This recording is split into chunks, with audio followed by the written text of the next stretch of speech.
atong latest weather update, Monday, July 19, 2021. Padayon natong gi-monitor ang bagyong Fabian na international name na INFA ug nagkakusog na kini sa severe tropical storm category. Ganihang alas 10 sa buntag ang sentro na ana sa 1,055 kilometro, silangan amihanan silangan na extreme northern zone. Kini nag-irog sa direksyon sa amihanang kasadpan sa gipaspason na 15 kilometers per hour. Uglain na tropical storm sa gawas ng atong Philippine Area of Responsibility atong gimonitor na igilayon sa 840 kilometro sa may kasadpan amihanang kasadpan ng extreme northern zone.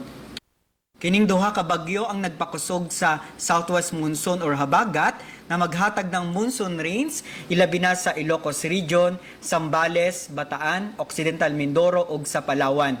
Base sa atong latest track ng bagyong Fabian, expected nato ugma sa gabii or sa Wednesday sa buntag makagawas na ang bagyo sa atong Philippine Area of Responsibility. Ug para sa atong mga dugang detalye, bisitaha atong mga official social media accounts.